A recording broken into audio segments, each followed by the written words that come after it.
Good morning, students. A conducting wire connects two charged conducting sphere of radii R1 and R2 such that they attain equilibrium with respect to each other.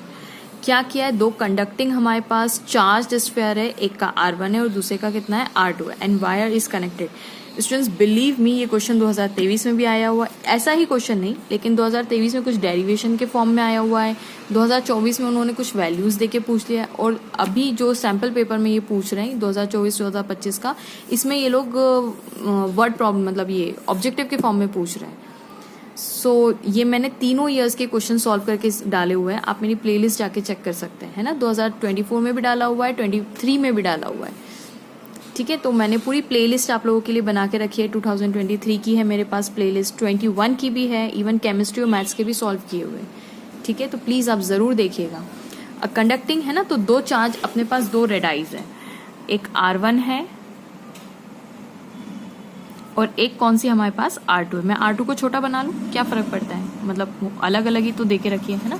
तो R1 R2 such that they attain equilibrium with respect to each other. अगर ये equilibrium attain करती है, wires connect to charges fair. तो देखिए ये दोनों के बीच में मैं एक वायर डाल देती हूँ, वायर को अलग पेन से डाल देती हूँ. ठीक है, तो इन दोनों के बीच में ये क्या है, ये कनेक्शन है, वायर है. तो मैंने हमेशा समझाती हूँ, अगर वायर कनेक्ट हो चुका है तो इसका मतलब इनके बीच में क्या है, पोटेंशियल इज इक्वल. क्योंकि जितना चार्ज यहाँ पे है, अगर मान लीजिए थोड़ा भी चार्ज यहाँ पे ज्यादा होगा, यहाँ पे कम होगा, तो चार्जेस फ्लो करने लग जाएंगे. कब तक फ्लो करते रहेंगे, जब तक इक्विलिब्रियम नहीं आ जाए, जब तक दोनों की एनर्जी कांस्टेंट ना हो जाए. आप देखते हैं ना, पानी हमेशा हाई पोटेंशियल से लो पोटेंशियल पे बहता है. कब तक, जब तक दोनों का लेवल कैसा ना हो जाए, बराबर ना हो जाए.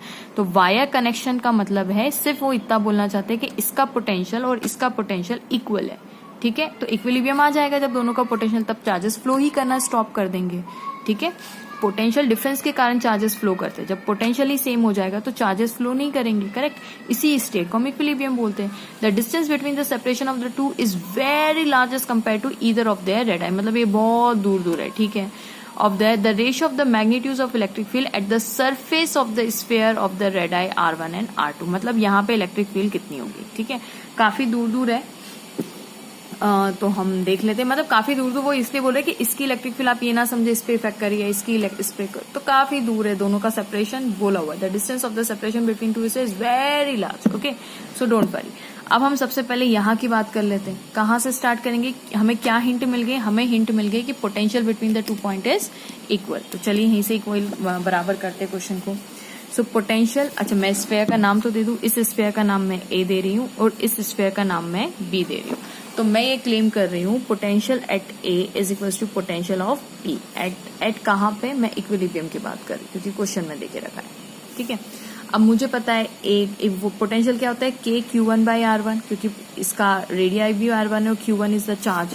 सो अच्छा मैं चार्ज भी देना भूल गई हूँ यहाँ पे. तो लेट्स से इस पे जो टोटल चार्ज है Q1 है और इस पे जो टोटल चार्ज है वो कितना है, Q2 है, और R1 R2 इनकी रेडाई है. ठीक है, इसकी कितनी हो जाएगी, k Q2 by R2, where k is equals to 1/4 pi epsilon 0. के से के कैंसिल हो गया, तो यहाँ से मुझे मिल जाएगा Q1 by Q2 is equals to R1 by R2.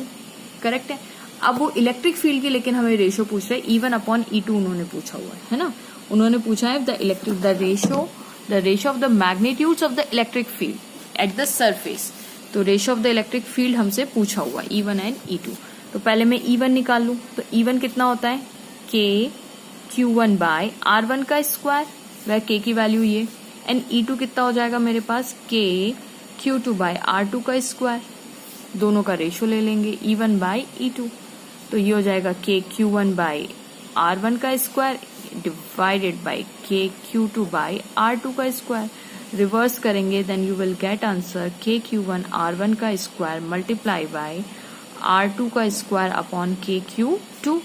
ठीक है, अब के से तो के कैंसिल कर दीजिए, देन E1 बाई E2 आपके पास आ जाएगा. ये कितना है, Q1 बाई Q2 है ना. तो Q1 अपॉन Q2 को प्यार से लिख लेते हैं, multiply by R2 square upon R1 square को प्यार से लिख लेते हैं ना, कुछ नहीं किया, अरेंज ही किया. अब Q1 Q2 की वैल्यू यहाँ से मैं रख देती हूँ, which implies Q1 by Q2 is equal to R1 by R2 multiply by R2 का स्क्वायर अपॉन R1 का स्क्वायर. एक R1 से एक R1 गया, एक ये से ये गया, मतलब आंसर कितना आ गया मेरे पास, R2 अपॉन R1. ठीक है, E1 बाई E2 का रेशियो कितना आ गया, R2 बाई R1. देखते कौन सा ऑप्शन करेक्ट है।